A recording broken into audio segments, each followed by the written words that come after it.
u тебя нет этой ошибки, значит, ты профессионал арабского алфавита. Мы в прошлом урок проходили буква син, шин. Син, шин. И вот сегодняшний урок уже будем проходить буква сод, дод, сод, дод. И будем узнать, как они произносятся, как они читаются и как они пишутся, иншаллах. Вот у нас сод, сод. Они, это буква, это твердая буква. Сод.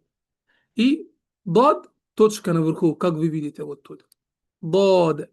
Не дод, дод. Не надо. Бо. Дод. Сод, дод. Сод без точки, дод с точки. Маша Аллах. Теперь давайте узнаем, как они пишутся. Смотрите. Бисмилля рахман рахим. Вот буква сад и дод. Их форма какая? Вот так и сделаем. Так. Главное, чтобы это на линию. И потом маленькая палка и полкруг. Давайте еще раз. Вот так, вот так, вот так. Вот так. Это у нас идеальная буква сад. Вот. И обязательно, чтобы это с этим были одной уровень. И это на линию идет. Вот. И, конечно, что-то лишнего тоже не надо. Вот. Теперь уже давайте замечаем, какие ошибки бывают в них.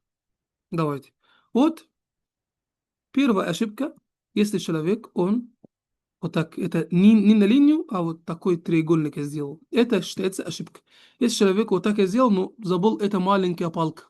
Это ошибка. Если человек вот так сделал, криво. Это считается ошибкой. Если человек вот так сделал, и расстояние между вот этой формой и палка, это расстояние, значит ошибка. Если такой квадратик, ошибка. Если вот непонятно, как будто мяч, как будто круг, то уже ошибка. Если он вот так и сделал, но не до конца не написал, это ошибка. Или наоборот, лишнего добавлял, слишком уже закрывается на друг друга. Это ошибка. Или голова большая, тело маленькое. Это все формы считаются ошибки. Если у вас нету эти ошибки в арабского алфавита, буква сад, дад, значит вы профессионалы арабского алфавита. С вами был Эль Саид Ислам, учитель арабская школа. Маа салама.